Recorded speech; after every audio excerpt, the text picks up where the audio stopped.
The next plugin we're going to talk about is the Sonic Mastering EQ by Sonic Studios. So this is the plugin. And then I'm using the same track, the Losing Sleep song, just the mix, and I imported it into Logic just so I could play for you. So you have a 4-band EQ. And also you have a gain switch. And then this little arrow right there, it allows you to get rid of the gain switch and the meter. Now, me personally, I do work in Logic once in a blue moon for those of you who are out there who are in Logic. And maybe a Digital Performer might be the same way. I'm not really sure. Ableton is the same. I'm not a biggest fan of the metering, like as far as how your overall mix level is. The one cool thing of this plugin right here is they give you some really cool meters. I'm just going to turn the audio off and I'm going to play it so you can just see the meters bouncing around there. They give you a really good reference point. Hey, just off the bat. Now, if you're like me and you're working in the box a lot, I actually have a second screen to my left, and I keep my metering plugins over there so I can be mixing away and I can just kind of glance over real quick, like how's my level. It is important to keep a mindset of, if you're going to mix a track and you want to send it off to mastering, you want to make sure that you know where you're operating at okay. So, and I kind of feel like in Logic this is a little deceiving, like their metering. It doesn't give me much detail. It shows me if I'm peaking, which is great, but it just doesn't show me how hard I'm rocking. If I can actually, if there's more bandwidth in there for me to go a little bit louder, whether that being like an adjustment on my stereo bus, compression, or EQ, or whatever.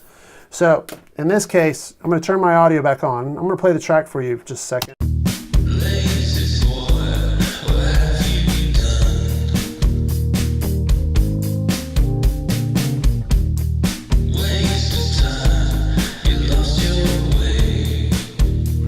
Okay, so that's the track right there. So in this case, you have the 4 bands. Like I said, you can turn them on and off, which is kind of kinky. And then in each band, you have parametric EQ, band pass, band stop, notch, which is just straight, starts you off at a wide Q, a high shelf, which I'll just engage, and a low shelf, which is great. A high pass, which is really, or a low cut is really what it is. I don't understand why us engineers decided a high pass and a low pass. So that's high pass, low pass.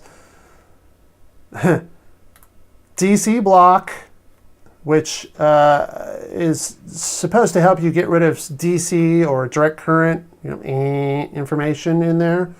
Just gives you a help when you're trying to EQ it out. Emphasis, which is